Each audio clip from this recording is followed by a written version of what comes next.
Les amis, bonjour. J'espère que vous allez bien, que tout se passe pour le mieux pour vous. 2 jours sans vidéo, ça m'avait manqué les gars, je vous promets, ça m'avait manqué.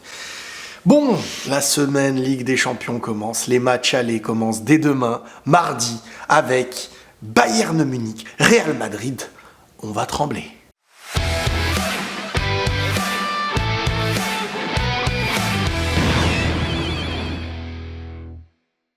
Comme d'habitude, comme chaque semaine, avant les matchs, après les matchs et à d'autres moments, j'utilise vos questions, vous participez pour, d'une certaine manière, revenir sur l'actualité football, parfois proposer des sujets, parfois poser vos questions. Et aujourd'hui, on va revenir sur quelques questions en rapport avec les demi-finales allées de la Ligue des Champions. Pour rappel, peut-être qu'il y a parmi vous des personnes qui ne sont pas au courant. Les 2 demi-finales allez seront demain, mardi, le Bayern contre le Real Madrid et mercredi, Dortmund contre le PSG. Ce qui fait que le PSG et le Real Madrid commencent leur premier match aller à l'extérieur et se verront recevoir au retour, ce qui est logiquement, habituellement perçu comme un grand avantage malgré tout. Surtout si dès le match aller, tu fais un assez bon résultat et que tu accueilles chez toi. Mais le foot est ce qu'il est, et il nous a prouvé par le passé, par le présent, quotidiennement même, j'ai envie de dire que l'histoire est faite de ceux qui marquent l'histoire, tout simplement. Donc on va pas perdre de temps, parce que bon, il y a plusieurs questions, et on commence par la première. Qu'est-ce que je crains le plus, en fait, chez le Bayern Munich? Alors déjà, pour faire simple, le Bayern Munich, c'est un grand d'Europe. Et on a pu le voir, et ce que je vais vous dire, on le voit exactement sur le match d'avant contre Arsenal. Sincèrement, quand tu vois la saison d'Arsenal et la saison du Bayern, il n'y a pas photo une seconde. La Première Ligue, le meilleur championnat le plus relevé au monde, City... on va pas vous évoquer toutes les équipes et tous les gros matchs qui peuvent exister chaque week-end. Et ben t'as Arsenal qui est premier. Alors certes, je crois qu'ils ont un match d'avance sur City, mais malgré tout, une immense saison avec un football et tout. Vraiment, il n'y a rien à dire Arsenal. Et quand je les vois qui vont affronter le Bayern, qui eux font une assez mauvaise saison, on va pas se mentir, un Bayern qui gagne pas le titre, c'est... alors oui, il y a une saison exceptionnelle de Leverkusen, mais déjà l'année dernière, le Bayern a ça de se faire... prendre le titre par le Dortmund de Bellingham, mais l'année d'après qu'ils perdent l'année d'après qu'ils perdent la Bundes, tu te dis bon, non, tu peux te dire bon, non mais stop ta réflexion. Les compétitions sont différentes. La Ligue des Champions, tu ne la mesures pas sur le championnat. Et pour preuve, regardez tous les gagnants. C'est pas toujours les gagnants de Ligue des Champions qui font des triplés, des doublés, championnat, machin, coupe, Ligue des Champions. Parfois même l'équipe, elle a été là que en Ligue des Champions. Mais elle ne perdait pas. Donc c'est ça le vrai truc à prendre en compte, les copains. Le Bayern a prouvé qu'en Ligue des Champions, ils sont toujours là. Et ils ont cette histoire et cette expérience, un peu comme le Real. Alors, le Real, ça a l'air d'être un peu plus amplifié, parce que récemment, ils sont ceux qui ont gagné, on va dire, le plus de Ligue des Champions, cet ADN, ces remontadas, machin et tout, et en plus de ça, cette saison, ils sont forcément plus en forme au niveau du championnat. Donc, tu te dis, la confiance, en plus, après avoir éliminé Manchester City, va dans ton sens. Mais attention, parfois, on pense avoir fait le plus dur, en battant les plus forts, et tu t'en manges une. Donc attention, ce que je crains le plus au Bayern, c'est déjà leur capacité offensive. Moi, c'est surtout ça qui me fait peur au Bayern. C'est pas la défense, c'est pas le milieu, c'est leur capacité offensive. J'ai pas envie que t'encaisses et que tu commences à sombrer défensivement. Donc, je pense qu'il faut prendre et entamer ce match sur une psychologie d'être solide. T'es à l'extérieur, faut pas l'oublier, t'es à Munich, donc une base assez solide à l'extérieur. Et piquer pour piquer, on a les éléments qu'il faut, Vinicius, Bellingham, Rodrigo, on sait y faire, on a vu dernièrement, même City, même n'importe qui, et le Bayern sera, je pense, un match ouvert qui permettra de piquer. Donc toi, il faut que tu sois assez solide défensivement, parce que tu seras face à Harry Kane, face à Musiala, face à des joueurs comme Sané, face à des Gnabry,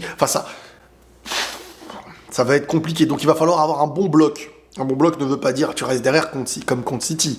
Mais si le foot te le demande parce que au niveau du jeu, tu vas être peut-être moins dans la possession et que ton football sera un jeu de contre, il va falloir l'exploiter intelligemment pour ensuite entamer le match retour de la meilleure des manières.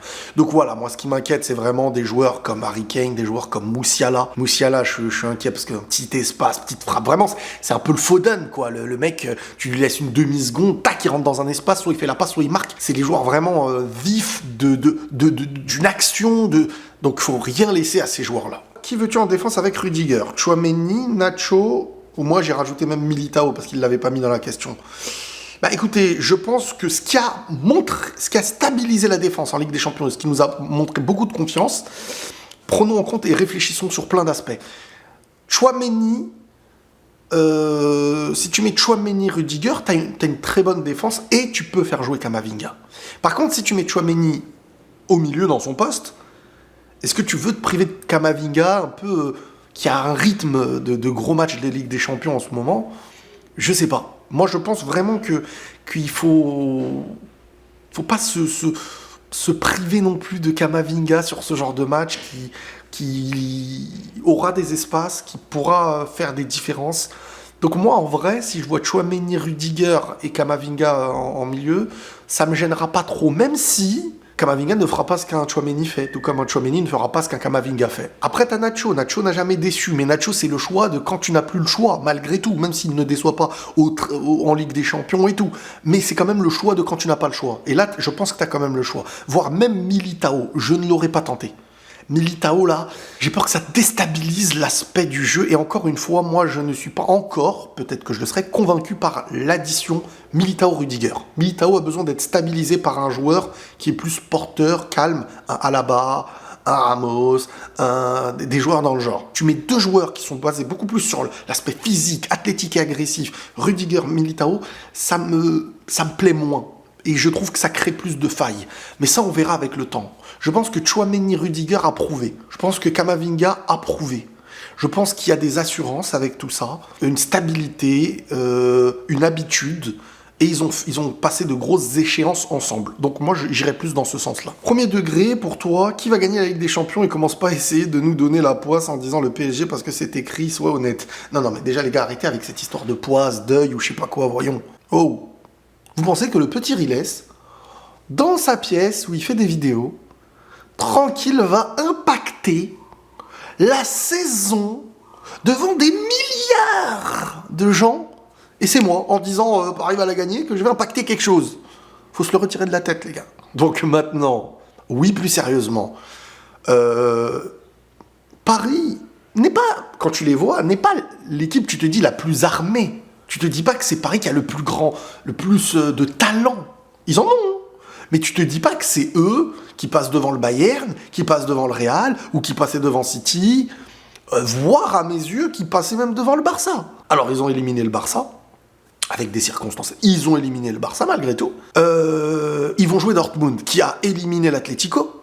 Mais moi, en fait, quand je dis que ça ressemble, voilà, j'irai dans le sens de ça ressemble au parcours qui te donne ce chemin vers la victoire, parce que t'es passé par toutes les étapes. La Côte d'Ivoire dans la Coupe d'Afrique des Nations n'est pas du tout l'équipe que tu te dis qu'ils vont la prendre quand tu vois leur phase de groupe. Le Portugal à l'Euro, quand ils prennent l'Euro, tu ne te dis pas qu'ils vont... Et ce PSG, c'est pareil, il passe à ça, à des minutes de de temps additionnel, à deux doigts de peut-être aller en Europa League.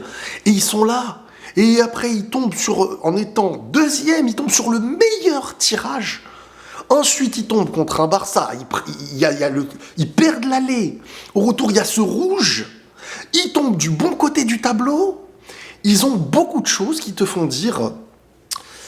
Il y a une sensation. Et puis, il y a Mbappé qui part aussi en fin d'année. Il y a trop d'éléments, on dirait, dans la vie, parfois.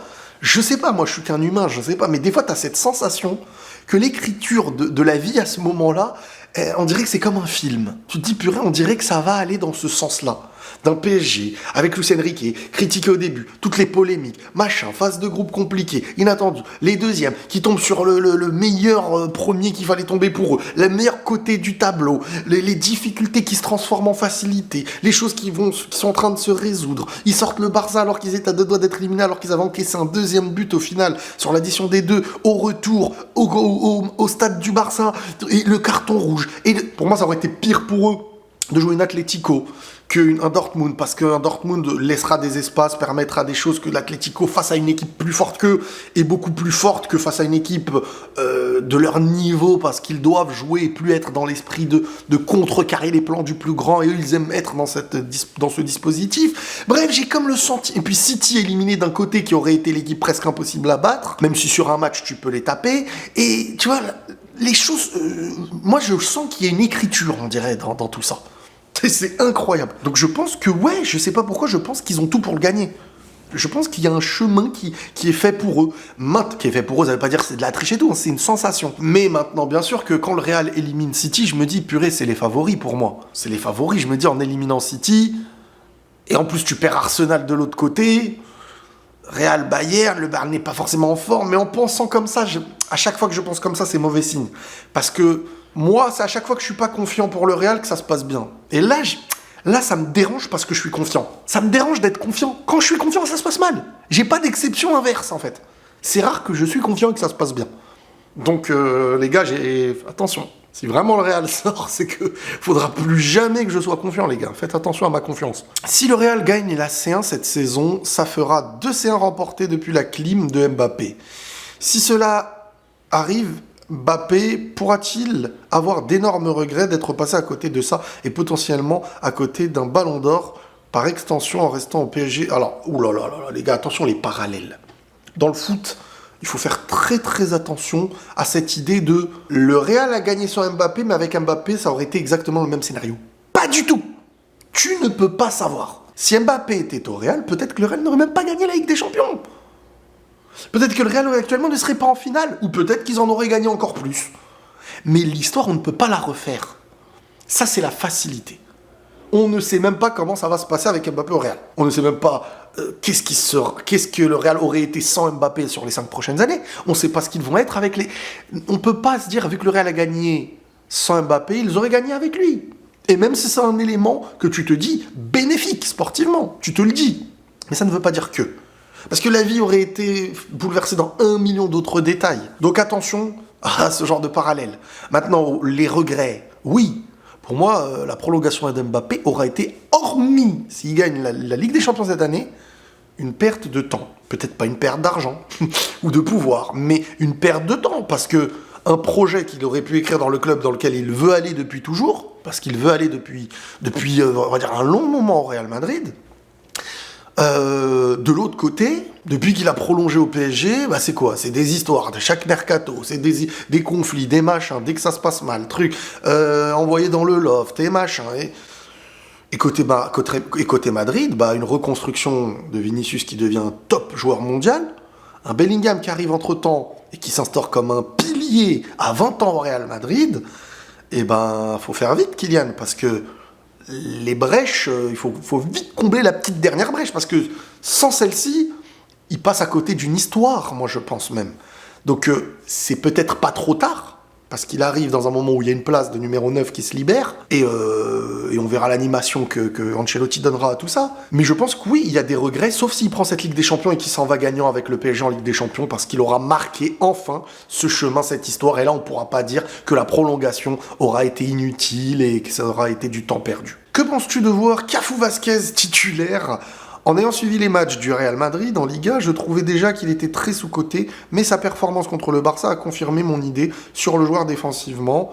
C'est peut-être pas le best, mais offensivement, j'ai 100% confiance. Alors, Vasquez, cette année, fait une très bonne saison en tant que remplaçant, les gars, parce que je me rappelle de la tête qu'il met en dernière minute dans un match, même j'avais dit, moi je lui pardonne tout, parce que mon discours était celui-ci, et je vous le rappelle, parce que je ne veux pas vous mentir, mon discours avec Vasquez, quand il n'était pas spécialement au niveau, c'était, oui, mais c'est pas son poste. Je le disais à chaque fois, c'est pas son poste. Et remarquez bien une chose, c'est que, alors oui, il fait très très bien le travail de remplaçant, voire il est décisif. Donc moi, je peux rien lui reprocher. Et depuis qu'il a mis sa tête à la dernière minute, les gars, moi, je lui pardonne tout. Je lui pardonne tout, je l'avais promis. Mais en plus de lui pardonner tout, il m'a prouvé qu'il allait être décisif dans des classicos. Mais homme du match, à mes yeux. Clairement, sans aucun doute. Maintenant, ça reste un joueur qui, certes, faut pas oublier que son manque défensif est clairement comblé par l'apport de Valverde sur son côté.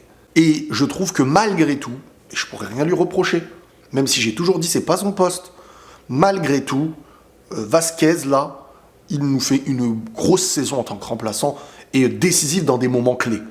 Donc, il n'y a pas Carvajal, il fait des bons matchs, je ne serai personne, je suis qui pour venir dire Vasquez ne doit pas jouer parce que. Maintenant, peut-être qu'en jouant, il va faire un mauvais match et on dira qu'il aura fait un mauvais match.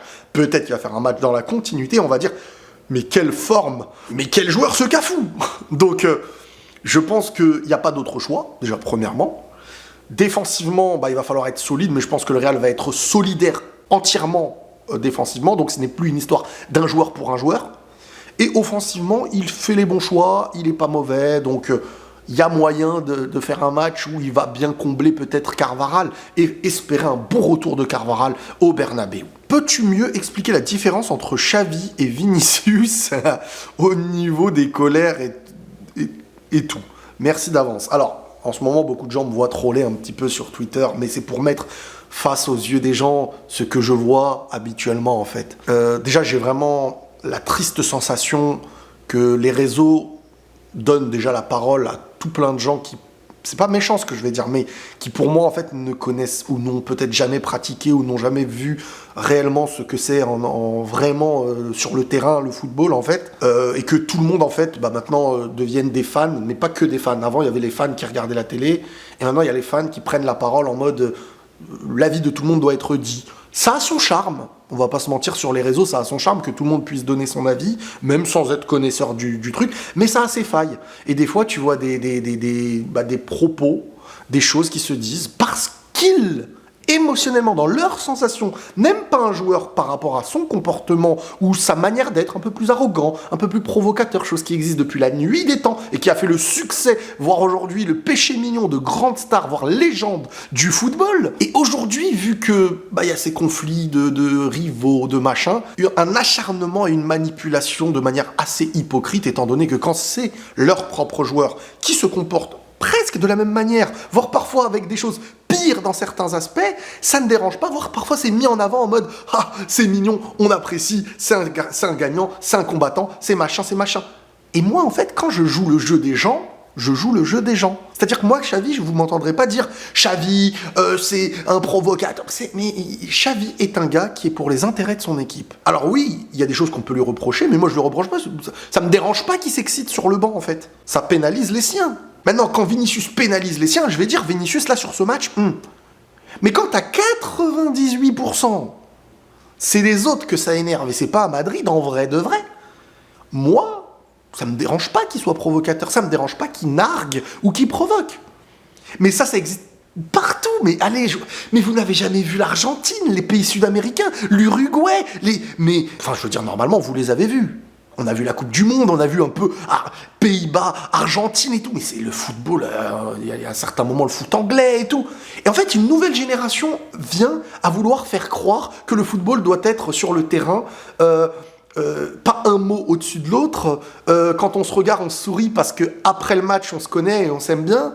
Mais moi j'essaie de vous rappeler que des propres frérots, des propres frères sur le terrain dans un match doivent gagner. Et quand le match commence, tu mets de côté cet esprit de hors football, c'est mon copain.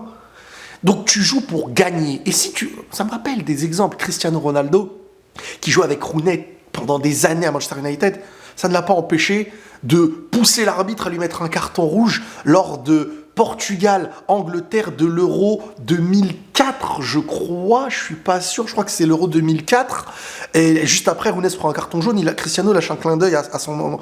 Mais ça, c'est le foot normal, hein. Le foot amateur est parfois plus cruel même, j'ai envie de vous dire. Et là, je vous parle des normes du foot dans le terrain.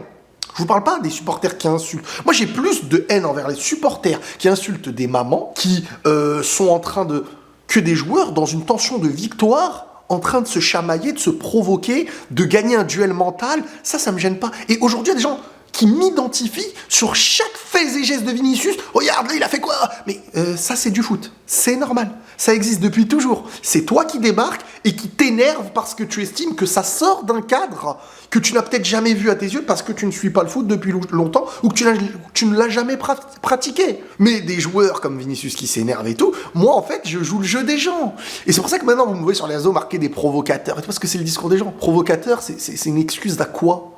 C'est une excuse à rien. Un joueur a le droit d'être provocateur. Un joueur a le droit d'être arrogant. Un joueur a le droit d'être quelqu'un qui nargue. Un joueur a le droit d'être toutes ces choses-là, avec un rire qui te dérange, une célébration qui te pique, etc. Mais dans toutes les équipes, pas que au Real ou pas que Vinicius. Toutes les équipes. Mais là, il y a un mélange aussi dans plein de choses. On va revenir maintenant sur le détail de je ne veux que jouer au football, parce que là, c'est l'aspect s'attaquer à une plainte au racisme pour dire il se victimise. Et ça c'est un autre jeu qui est utilisé par certains. Donc moi, ce que j'avais fait l'autre fois sur Twitter avec Xavi, et encore une fois, je n'en veux même pas à Xavi, des énervements sur les bancs, il y en a déjà eu plein. Et il se prend le rouge et ça y est, c'est fini. Même si Xavi est un joueur, il s'énerve, c'est un mec qui s'énerve très souvent. Et est-ce que ça rend service à son équipe dans ces moments-là? Je ne sais pas. Mais ce que je pointais du doigt, c'est tout simplement pour dire, tiens, ça dérange moins des comportements qui dépassent les limites, qui ne sont pas pointés de la même manière, qui ne font pas la une des plateaux, qui ne font pas la une de tous les réseaux, qui ne crée pas une détestation orientée, manipulée, etc. envers l'un ou l'autre. On s'en fiche qu'il soit coach, que l'autre soit joueur, que le joueur soit noir, que l'autre soit blanc, que machin ou ceci ou cela. Je pointe juste par l'idée de la détestation d'un comportement qui nous dérange, mais qui est dans un cadre du foot depuis toujours, on crée une manipulation d'une norme quand un joueur est injustement traité, insulté, souhaité sa mort ou touché par le racisme, et que derrière, en fait, la moindre chose devient presque l'idée de t'as vu, c'est normal. Et quand certains te disent non, le racisme non, mais il n'y a pas de mais. Je m'en fiche qui te dérange. Je m'en fiche qui te provoque. Ça, c'est votre vie. Quand Suarez, Neymar, quand tous ces joueurs-là étaient alors Neymar, on va pas en parler, mais moi j'ai jamais tapé là-dessus. Mais Neymar, il énervait jusqu'à il énerver les arbitres, jusqu'à il énerver tout le monde. Et en plus tu le touchais, il roulait 1 heure. C'est le jeu, mon gars. T'arrives pas à me prendre le ballon dans les pieds, t'es obligé de me bousculer. Moi, lui, il va en jouer. Et s'il te provoque et qu'il gagne le duel mental, il a gagné. Mais ça, certains le comprennent quand c'est un joueur de leur équipe, mais ils ne le comprennent plus du tout quand c'est les autres. Et c'est cette hypocrisie que je veux mettre en avant. Cette idée de... Il y a pas de... Enfin, je veux dire, ça ne veut rien dire, ce joueur est détestable. T'as le droit de le détester. Mais si tu veux être objectif dans tes analyses, ça ne veut rien dire, ce joueur est détestable. Ce joueur est provocateur. Ça ne veut rien dire. Donc, le vrai problème, les gars, maintenant on va y revenir, c'est que le joueur, tout comme Cristiano, Messi, quand on veut taper, comme le proverbe le dit si bien, quand on veut tuer son chien, on dit qu'il a la rage. Quand on veut tacler Messi, on va chercher des trucs venus de nulle part. Quand on veut tacler Ronaldo, on va chercher des trucs parce qu'ils sont hauts, parce qu'ils sont grands. Parce que si Vinicius n'était pas aussi haut et que par son football, il n'éteignait pas la bouche de beaucoup de gens, les gens le tacleraient sur son football comme avant. Quand il ratait devant le goal. Avant, vous les entendiez, les histoires de provocation? Vous les entendez, les histoires de je ne sais quoi? Ben non, parce qu'on pouvait taper sur son foot. On le comparait à tel joueur, machin et tout. Aujourd'hui, c'est beaucoup plus compliqué. Les supporters, les haineux, les gens mauvais et les racistes parfois se tiennent la main pour dire des choses en commun sur un joueur comme ça. Moi, c'est tout ce que je remarque. Maintenant, moi, Xavi, je n'ai rien contre lui. Il y a un gars qui m'avait sorti l'exemple de Materazzi sur Zidane. Materazzi, c'est un joueur que j'ai apprécié pendant très longtemps en Italie et à l'Inter. Et quand Zidane fait ce qu'il a fait à Materazzi, c'est Zidane qui a en tort dans la manière de réagir. Parce que ce que Materazzi fait, ça se passe dans tous les terrains. C'est comme ça. C'est éthique, pas éthique, on joue à un autre jeu. Mais c'est comme ça, malheureusement. Est-ce que moi, j'insulterais la maman en lasse? Est-ce que moi, je provoquerais? Est-ce que moi, chacun son caractère, chacun sa manière d'être.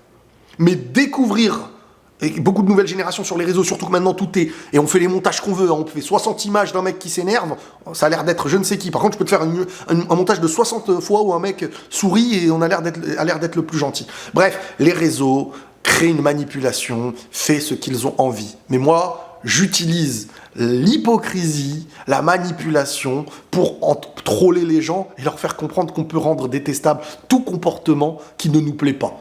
Et on peut chercher chez la même personne, chaque jour et chaque match, ce qui ne nous plaît pas. Et je le fais de temps en temps parce que ça remet dans l'esprit des gens de se dire « Ah ouais, c'est vrai, hein. Ah, c'est facile en vrai de rendre détestable. Ah, c'est facile en vrai ce jeu-là. » Bref, voilà. Salut. Est-ce que tu penses que si on va en finale contre le PSG et que si jamais Kylian prend la Ligue des Champions à Vini, Bellingham, Rodrigo, sera-t-il pardonné et pourrait-il briser le vestiaire avec son arrivée en tant que nouvelle star vedette de la dernière édition du format? Alors, les gars, on a quand même un petit peu trop aromatisé les choses en mode série télé. Vestiaire, il va le tuer, machin, les autres vont être jaloux. Le Real Madrid, je pense que vous avez conscience que le Real Madrid, c'est un club qui est fait pour les plus grands joueurs du monde. Tu seras justement mis en avant si tu es meilleur. C'est aussi simple que ça. Si Mbappé arrive en tant que champion de la Ligue des Champions, ou l'Euro, ou qui prend le Ballon d'Or, il sera applaudi en tant que champion. Le Real n'est pas dans cette idée. Tu es le champion, tu es le Ballon d'Or, tu es le numéro 1, mais on va t'écraser, c'est nous qui vont être au-dessus. Tu veux être au-dessus, tu dois être meilleur.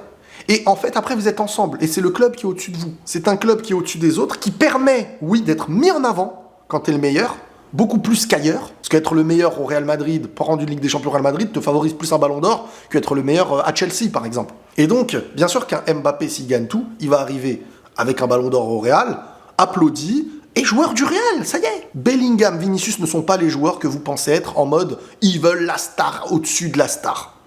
Et vous le verrez. Encore une fois, le Sharingan, après vous allez me dire « mais on s'avère, il laisse ». Dans 5 ans, vous allez me dire « on s'avère, il laisse ». Moi, je vous le dis depuis très longtemps. Donc non, je ne vois pas Mbappé briser le vestiaire. Personnellement, je ne vois pas briser le vestiaire parce que le club, en le prenant, en l'achetant, non, ils ne l'ont pas acheté, mais en prenant le joueur, déjà, c'est le joueur qui a besoin plus du Real que le Real de lui aujourd'hui, ça faut pas l'oublier. Et vous pensez qu'Mbappé, il vient et il se dit, ça y est, moi je suis au-dessus de Vini maintenant, ça y est, je suis au-dessus de Bellingham. Eh oh, c'est un humain qui est pas bête. Quand il va au Real, il sait lever la tête. Quand il va à Paris, c'est Paris qui lève la tête en regardant Kylian. C'est ce qui s'est passé. Ils lui ont donné tout pour qu'il reste, etc. Vous connaissez l'histoire. À Madrid, c'est pas le cas. À Madrid, c'est pas le cas. Madrid a viré des légendes plus grandes que Kylian. Et ont continué d'exister. Si Kylian fait des chantages de je ne sais pour quelle raison, c'est lui qui va bouger. Le Real n'est plus dépendant. Mais Kylian n'agira pas comme ça. Kylian va s'instaurer et fera les efforts qu'il doit faire pour une équipe qui est plus grande que lui et il ne sera jamais plus grand que cette équipe. Maintenant, faut pas oublier que, bien sûr que s'il est l'élément clé de ce club, il va y avoir une adaptation sportive. Et c'est ça le football. Quand Cristiano est là, bah, tu fais en sorte que ton meilleur élément qui te permet de gagner soit dans les meilleures dispositions. Si c'est Vinicius, c'est pareil. Si c'est Bellingham, c'est pareil. Et là, tu dois faire en sorte que les trois joyaux, on met Rodrigo dans le lot, mais Rodrigo, ça dépendra de plein de choses dans la saison, mais Bellingham, Vini et Mbappé doivent être mis les trois dans les bonnes dispositions. Et c'est comme ça qu'une équipe gagnera. Donc, ce qu'il y aura autour des trois, ce ne sera pas ce qu'il y aura autour d'Mbappé, qu'il faudra donner à Mbappé et pas à Bellingham, à Bellingham et pas à Vini. Non, ça ne marchera pas comme ça.